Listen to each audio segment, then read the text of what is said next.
Two men journey to the bars and restaurants of Scandinavia to find amazing beers, always with the same question. Hey, what's on tap?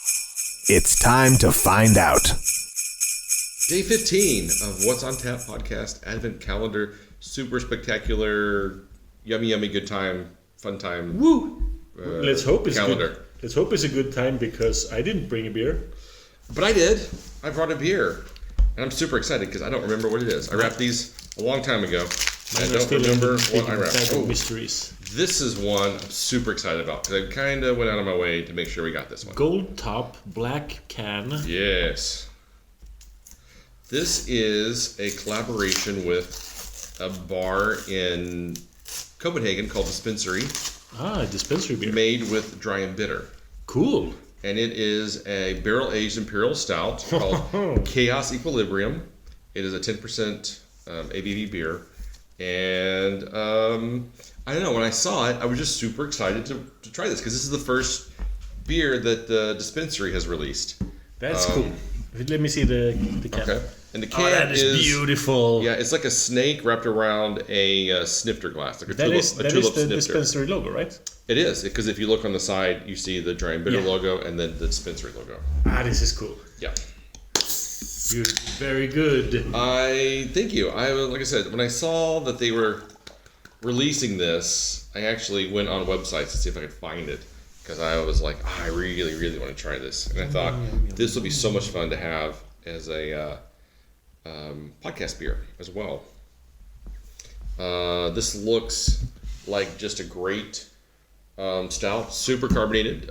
When you pour it, it gets a nice foamy, thick, cappuccino. Very much cappuccino style frothed foam on top. Smells very roasted. Yep, you get kind of some barrel aging on it from the. Yeah, a little bit. What does it say? What kind of barrels? If I had to guess, I'd probably guess bourbon, but it doesn't say on there. It's definitely some kind of rye, Stauning rye whiskey barrels. Yeah, so whiskey. Yeah, because I mean it definitely has some sort of boozy notes in the smell. How strong was it? 10%. Yeah, that's a good level. Yeah, I love rye whiskey, so this is very exciting. Me too. All right, cheers. Wow. I really like that. It's kind of like a butterscotchy, caramelly. I was just going to say caramel. Note. Yeah. There's definitely some whiskey, rye whiskey, wood barrel aged notes. Yeah.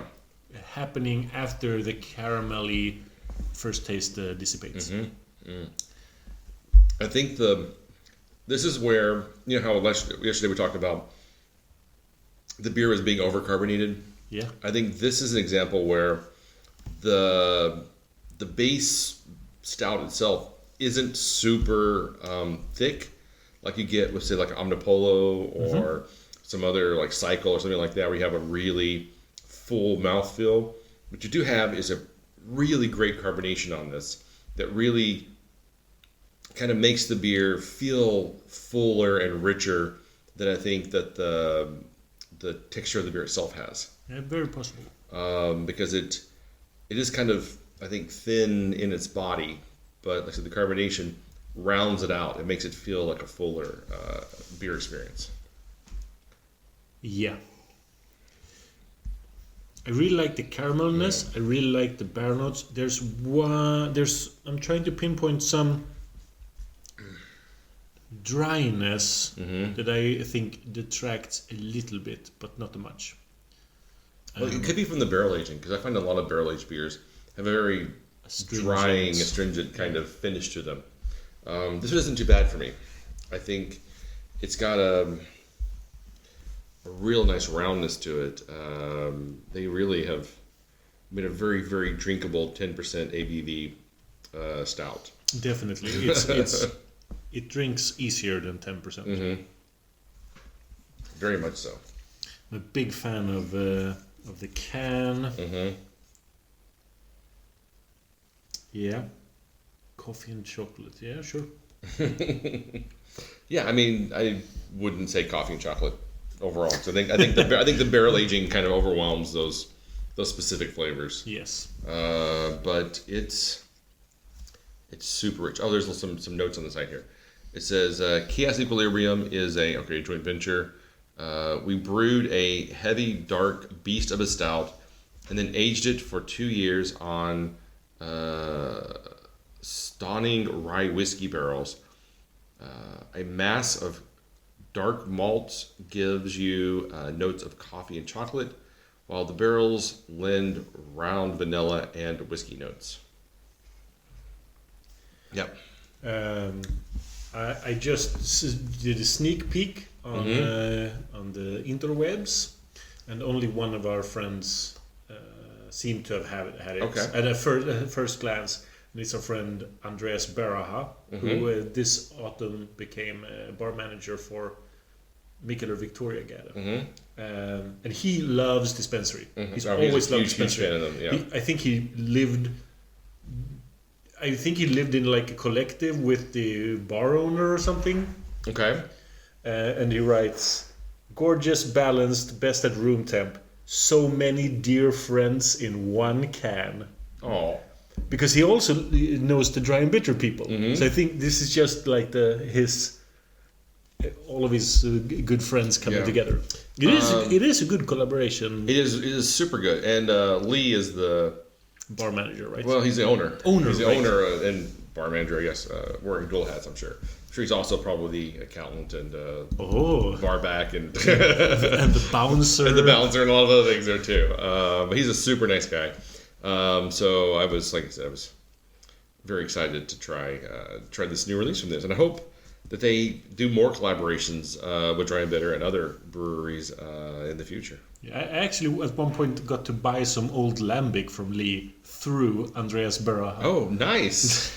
Because he wanted to clean up his cellar a little bit, and who am I to disagree? Well, if you ever make it over to Copenhagen and you get to go to Dispensary, they have a pretty great tap list. Their bottle list isn't that deep, so it's a lot of kind of the now stuff.